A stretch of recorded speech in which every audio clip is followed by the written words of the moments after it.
Salut Claudio, est-ce que tu peux Salut. nous dire ton parcours avant d'arriver à faire la formation Pro FTS Trainer que tu viens de terminer? Ouais. Alors mon parcours, j'ai commencé un petit peu dans la préparation physique, donc j'étais à la fac à la base, à la fac de sport, où j'ai fait un master en préparation physique et en réathlétisation.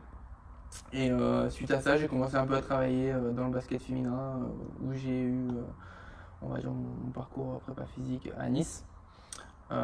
Et puis à la suite de ça, j'ai travaillé 5 ans là-bas, et puis je suis arrivé sur Lyon. Voilà, en parallèle, j'étais un petit peu dans les sports de combat également.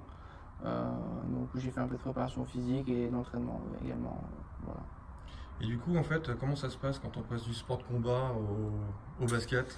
On apporte des choses, on découvre. Ouais, ouais, bah alors on découvre beaucoup de choses. J'ai passé énormément de temps à observer l'entraînement parce que c'était une motricité que je connaissais pas, c'était des systèmes d'entraînement que je connaissais pas. Donc j'ai passé énormément de temps au bord des terrains, à regarder les joueuses s'entraîner, à regarder les matchs. J'ai assisté à tous les matchs aussi.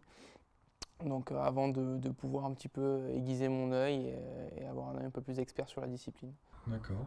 Après ton master, tu avais fait d'autres formations peut-être, des Ouais, certifications? j'ai fait une formation complémentaire. J'ai fait une toute petite formation avec Jean-Benoît Morin sur les profils force vitesse. J'avais fait cette partie-là parce que j'en avais besoin dans les projets que je veux mettre en place et sur mon système de préparation physique. Et ensuite, j'ai fait une formation complémentaire sur Lyon également qui s'appelle le DS2PS chez Formasport. Donc voilà, où là je voulais également rencontrer quelques acteurs de la préparation physique pour échanger également avec eux et voir ce qu'ils pouvaient m'apporter dans mon parcours et pour la suite de mes projets. D'accord. Là, tu viens de terminer le troisième niveau, tu Ouais, as même passé l'examen, ça s'est bien terminé pour toi, ouais. j'espère. Et qu'est-ce que tu peux nous dire par rapport en fait à ce que tu as vécu vis-à-vis de cette formation, Bah, ce que tu as pu apprendre, ce que ça t'a apporté? ouais. Alors, ça fait un petit moment que je tournais un peu autour de la formation. On avait déjà échangé plusieurs fois sur le sujet. Et puis, j'étais arrivé à un point où j'ai essayé pas mal de gadgets, pas mal d'outils technologiques. Et j'avais besoin de revenir à des outils terre à terre et beaucoup plus simples, avec très peu de matériel. Et aussi revenir sur des notions fondamentales comme la biomécanique, l'anatomie, où certes on en fait à la fac, mais c'est très éloigné, c'est très plat de ce qui se passe, on va dire, dans le mouvement sur le terrain avec des sportifs de haut niveau, des sportifs professionnels. Donc j'avais besoin de ça également. Donc c'est pour ça aussi que je me suis dirigé vers ce type de formation-là. D'accord. Est-ce que tu trouves que ça remplit tes attentes surtout parce que... Ouais, ouais, bien sûr, bien sûr. On se remet beaucoup en question sur les connaissances qu'on a acquises, sur notre vision aussi de la préparation physique, du mouvement en général chez les sportifs. Donc ça remet pas mal de choses en question. Il faut être prêt aussi à se remettre en question là-dessus. Mais c'est vrai que oui, ça apporte beaucoup de choses. Et ensuite, l'approche qu'on a et la pédagogie qu'on a auprès de nos sportifs, elle est totalement différente sur notre façon d'aborder l'exercice et l'évolution chez le sportif. Ouais. On échangeait sur Facebook et tu me disais qu'en fait tu avais commencé à mettre en place des Ouais, exercices de motricité c'est ça. primaire et Ouais. que tu avais vu les effets. C'est ça. J'ai eu l'occasion de travailler sur une joueuse blessée, donc en général, les contextes avec les joueuses blessées, c'est qu'on a un peu plus de temps pour travailler. Comme c'est de la réathlée, c'est des séances indives. Et c'est des séances qui se font très souvent en dehors des créneaux d'entraînement euh, pour prendre du temps pour travailler ensemble.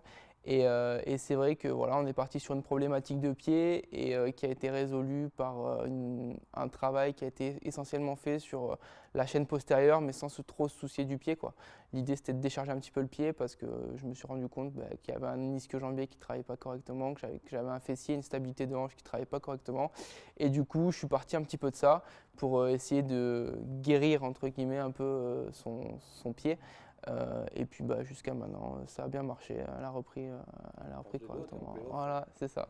Donc ça suit. Du coup, la saison va repartir très vite Ouais, après les playoffs. ouais. Est-ce que tu penses mettre en place des stratégies de test Oui, parce que c'est ce que j'aimerais. Donc parce que premièrement, c'est quelque chose de beaucoup moins chronophage que la plupart des tests. C'est quelque chose où en 3 semaines, j'ai eu des résultats assez probants. Donc c'est vrai que des fois dans la vitesse à laquelle se passe la saison, on n'a pas forcément le temps de connecter, on va dire, d'une évaluation à l'autre, d'un test à l'autre. Et il y a tellement de paramètres qui rentrent en jeu que c'est vrai que c'est dur d'arriver à faire de tisser des liens. Alors que sur ce type de travail-là, on arrive assez rapidement quand même à cibler ce qu'on veut et à avoir une évolution. Et même le sportif nous donne plus de retours, on va dire, sur ça. Donc c'est vraiment intéressant. Ouais, c'est vrai que moi, ça a toujours été mon dada d'essayer de maximiser le temps que j'ai avec les gens. C'est ça. Et mettre en place des outils qui se transfèrent directement en termes de contenu d'exercice qui sont, eux, source d'amélioration, c'est quand même pas mal. Bon. Ben, je te remercie. Mais je t'en prie. Et puis bon courage pour la fin des playoffs. Merci beaucoup.